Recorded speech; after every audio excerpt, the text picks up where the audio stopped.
My name is Anna Kopp, and I work for the Scott County Health Department. I'm the Community Tobacco Consultant for Scott County. My work is focused on helping the people in our community to live healthier lives, especially when it comes to tobacco and nicotine. One way that I do that is to talk to students like you about the dangers of tobacco and nicotine. And the recording that I am sharing with you is focused on tobacco industry marketing. So we're going to work through an exercise that'll help you to maybe better understand how strategic marketing and advertising works and how and why the tobacco industry uses it to target and hook young people and others on their products.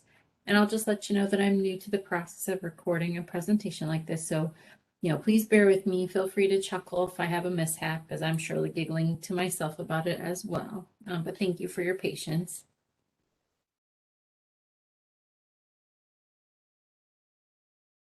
So just a bit of background to get started. In the pictures here, you're seeing tobacco. On the left is tobacco in its natural form. It is a plant that is grown and harvested. So on the right are cigarettes. You've all likely seen these before. These are just one of the many products that tobacco gets turned into for consumer use. Probably heard of nicotine as well. Nicotine is a drug that's found naturally in all tobacco plants. It is also frequently used in insecticides to kill bugs.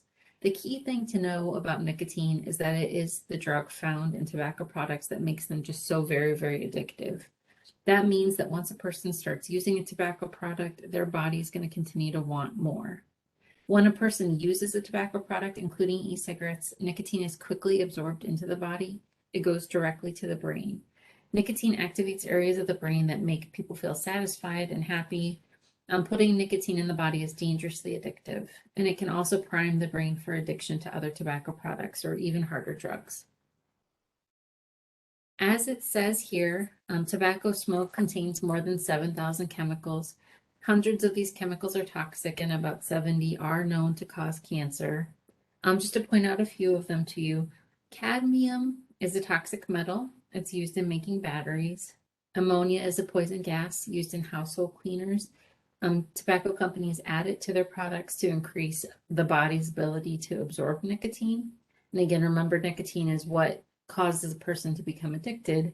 When they add ammonia, it increases the likelihood even more that a tobacco user will become addicted. Formaldehyde is a cancer-causing chemical. It is also used to embalm dead people. Lead is a toxic metal that used to be found in paint that people would use in their homes. Small children, especially those who live in older homes, are susceptible to lead poisoning. And because of this, little ones have to get checked to see if they have any lead in their bodies.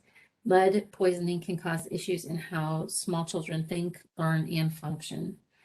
Additionally, tobacco companies often add sugar and flavor additives to mask the harshness of smoke. So these can also become cancer causing when a cigarette is lit. So just think, all of this is inhaled into the lungs of the smoker, as well as in the lungs of the others around them through secondhand smoke. So how does using tobacco products affect the body? Well, we will start with the brain. The brain is the last organ in the human body to develop fully. Your brain continues to develop until you're about 25 years old. It only takes 10 seconds for nicotine to reach the brain. It rewires it. This impacts a person's memory, a person's ability to pay attention. It actually worsens stress and anxiety and causes mood swings. And it can also prime the brain for addiction to other drugs. Regarding arteries and blood, chemicals in cigarette smoke cause the cells that line blood vessels in the body to become swollen and inflamed. This prevents good, healthy blood from reaching the heart and other parts of the body and can cause issues like stroke. The lack of good blood can also cause heart attacks and other heart issues, and smoking causes lung diseases like emphysema, chronic bronchitis, COPD, and most cases of lung cancer. Smoking as a teen can stop good lung growth, slowing you down in life.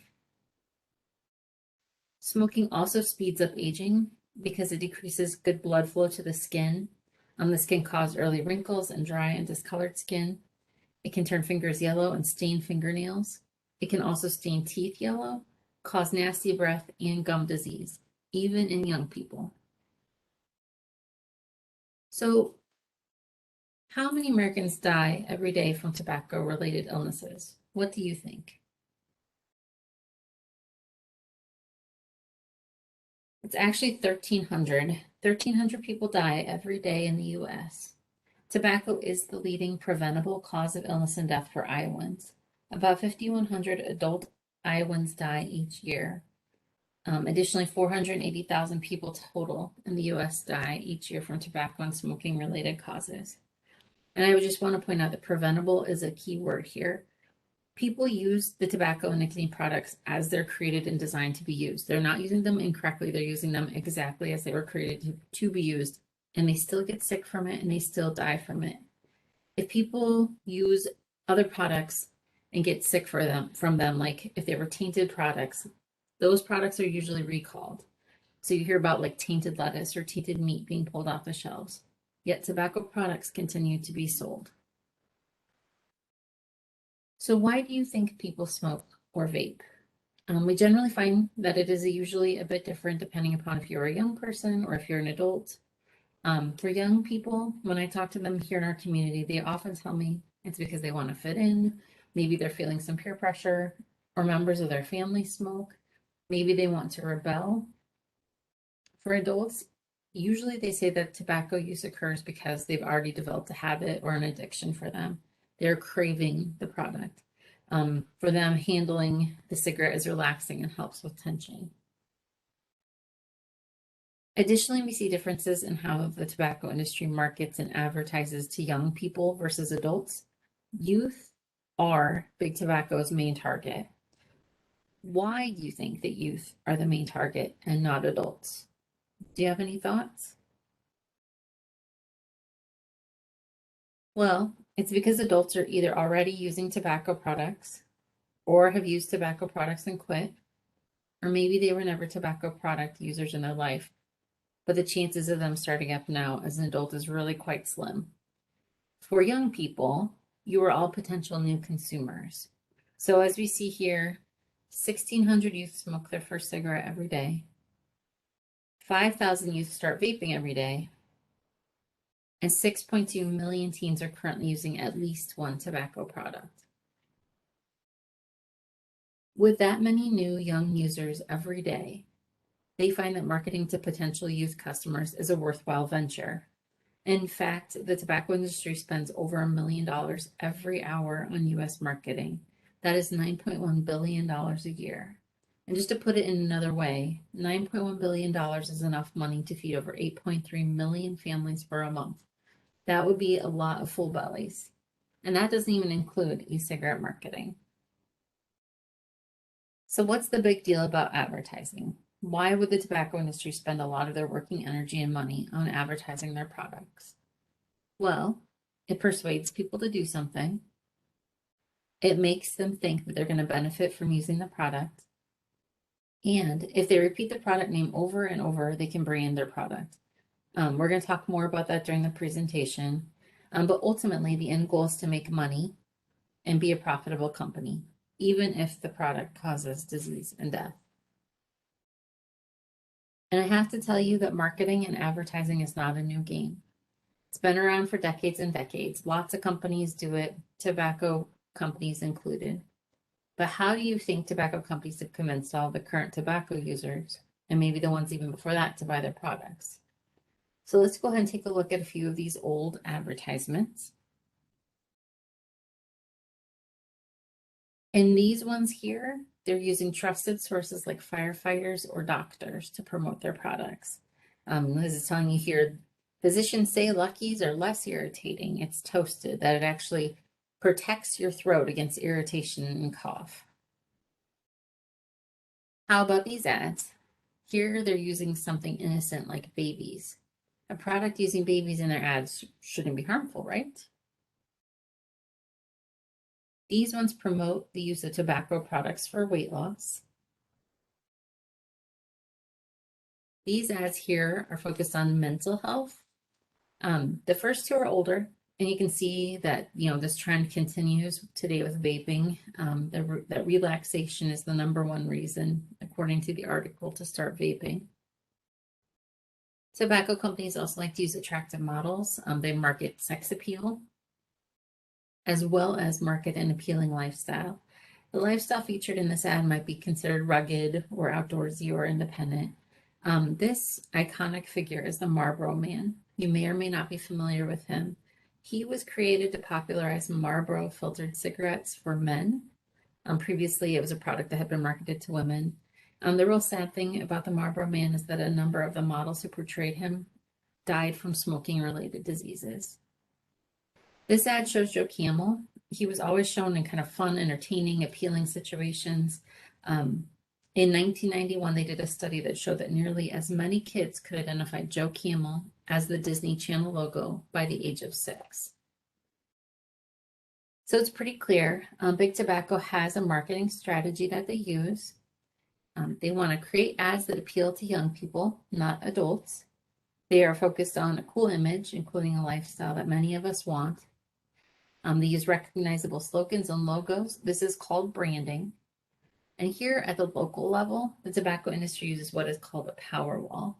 And I'm going to show you an example of this next. But this is what you see when you walk into a convenience store. Is this familiar at all? Here, see all of the vibrant colors, the massive product options. It's actually a bit overwhelming. Imagine if you were trying to quit using tobacco products and needed to get gas, or you just had to pick up some milk from the convenience store. It could be really hard to see this and not give in to your tobacco craving. Additionally, tobacco companies use product placement in movies. Directors and actors get paid a lot of money to have their characters smoke or use tobacco products. It's just another way that they expose young people to tobacco. And they found that leading actors who may not actually smoke light up in 60% of top box office movies.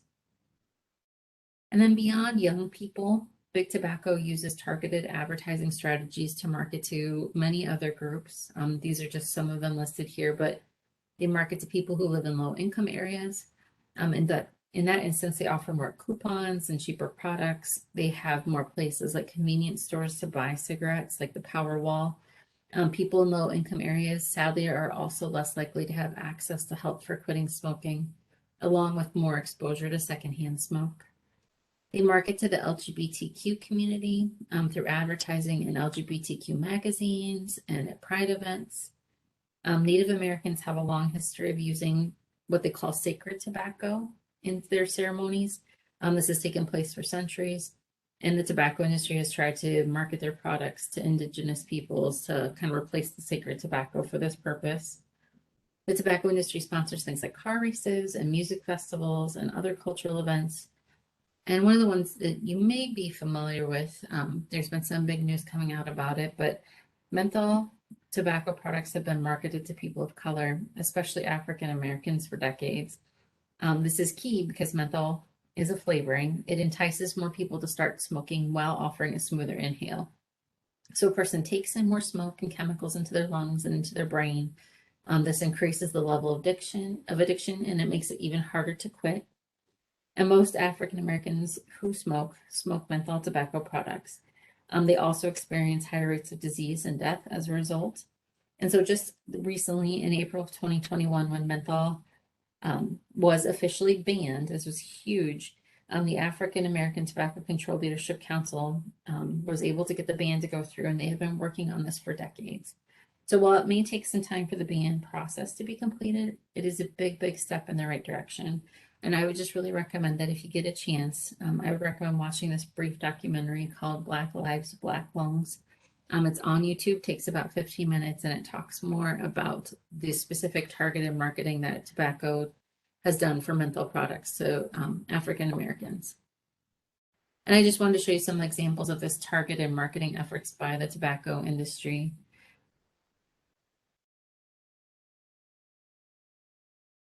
And just to give you a sense of how the tobacco industry executives think about their marketing tactics, this quote was taken from a major tobacco company executive from someone, R.J. Reynolds, when asked why he didn't smoke.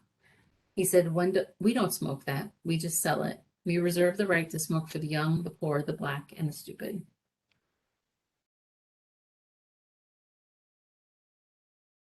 All right. And so what I want to do with you is an activity that will help you to better understand just how powerful advertising is. So again, we talked about that not just the tobacco companies do advertising. The problem really is that they know that they're marketing a product that could cause disease and death, but know that all kinds of companies advertise to you. And I want to show you just how much power these companies have. So again, we're going to do an activity. It's going to help you to better understand this, but what I want you to do is to name the following brands without titles. So we'll go through the next several slides pretty quickly. Basically, I'm going to show you the brand. I'll just pause for a second or two, give you a chance to think about your answer. Again, name the brand without the title, and then I will tell you the actual answer. All right, so what do you think this one is? This one is McDonald's. This one is for Taco Bell. There's Chick-fil-A, Mercedes, Pepsi, Pringles, Nike. This one is Chili's, Pizza Hut, Adidas. This one's Apple, Instagram, Starbucks, Domino's. This one is Snapchat, Under Armour, Target. And I wonder if you remember this one. This one is Joe Camel. And who's this guy? This one's the Marlboro Man. So how did that go? Were you able to come up with the names of the products and the companies without thinking too much about it? We're going to do another activity. And in this time, I'm going to give you the slogan or parts of the slogan. So again, help me to come up with a product or the company name. Do the blank. Do the Dew, Mountain Dew. The Breakfast of Champions. Wheaties. Pizza, pizza. Little Caesars. I think this one you have to sing. Give me a break, give me a break. Break me off a piece of that Kit Kat bar. Maybe you can hear this one in your head. They're great. Frosted Flakes. Taste the rainbow. Skittles. The snack that smiles back. Goldfish. Better ingredients, better pizza. Papa John's. Eat fresh. Subway. Blank gives you wings. Red Bull. And let's see, maybe if you can guess this tobacco brand. Is this one familiar at all? This one is Marlboro. This one is Camel. And this one is Newport. And what do you think are the three most popular cigarette brands? They are Camel, Marlboro, and Newport. Anyone have any thoughts as to why they're the most popular cigarette brands? It is because they are the brands that are advertised the most. I definitely feel confident saying that advertising works. I know when I went through those slides the first time, I knew all of those products by their logos and their slogans. We all know these. It's part of our world. They do the same thing with tobacco products as well. And so again, I feel confident in saying advertising works. If it didn't, companies wouldn't put the money and the work into it that they do. And then just give you a little bit more background about the tobacco companies and what has happened in the past for them for their advertising. But in 1998, the states sued tobacco companies. Basically, they found that it was costing them a lot of money to provide medical care to smokers and to other tobacco users on Medicaid. Medicaid is a state-based health insurance program. So they found that the people that were on their insurance were experiencing disease and death due to tobacco use. In the lawsuit, the tobacco companies lost. They were forced to pay billions of dollars and agree not to target their advertising towards young people. It was at this time that Joe Camel went away because they could sense that he was an icon that was marketed towards young people. Um, the funny part was, though, that interestingly enough, marketing actually went up. They found that it hit a record high of $9.6 billion. And they found that the companies are still marketing to youth. So we still see that Marlboro, Camel, and Newport are the most heavily advertised brands and are preferred by 87% of teen smokers. And every one smoker who dies of a tobacco-related illness is replaced by 2 new young smokers. All right, so now the tobacco companies have found a new way to make even more money and hook even more young people. Any thoughts on what that might be? It's actually e-cigarettes. There are numerous names for these products, as you can see, vapes, e-hookahs, vape pens, mods, tank systems, Juul is a big one, ends, but these all refer to electronic cigarettes. Like the menthol flavoring, the tobacco industry is trying to appeal to young people through the use of flavors.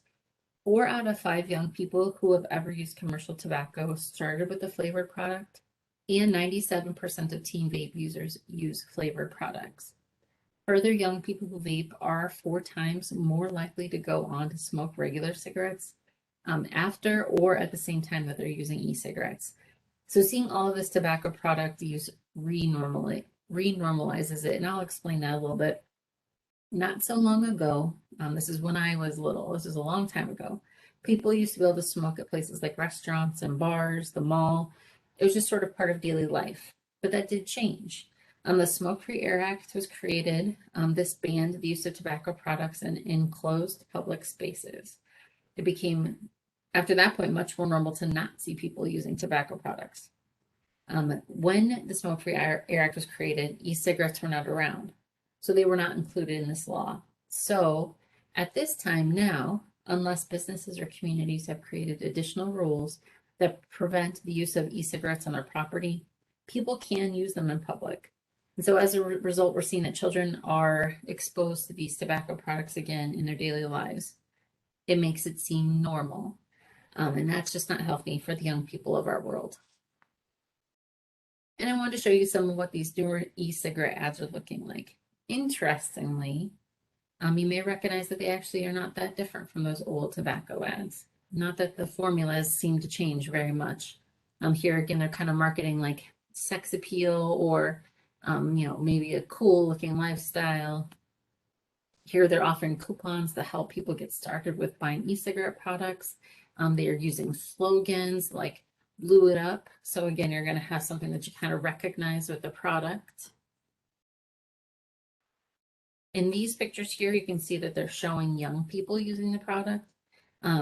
One of the newer marketing strategies being utilized in the social media focused age that we live in is just to have influencers promote their products. So here you see young influencers who are followed by and idolized by other young people.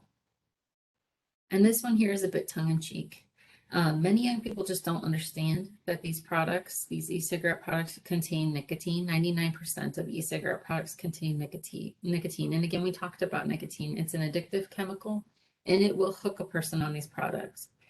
These products are dangerous. They cause disease and death. And as we talked about earlier in this presentation, they lead many young e-cigarette users to smoking regular cigarettes as well. So it just starts that long cycle of a long life of tobacco use and addiction. Please know that help is available. If you are a tobacco user or an e-cigarette user, or you know someone who is, know that help is out there and available. Reach out to your family, your friends, a healthcare provider, your school counselor. You can reach out to me. Just would encourage you to confide in someone that you trust.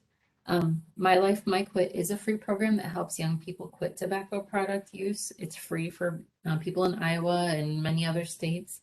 It was designed specifically to be helpful for a young person's quitting process. So to get started, just have to text START MY QUIT to 36072, and they will help with making a quit plan. They offer lots of support. And the key thing really is just to know that while these efforts could be challenging, it's very much worth it.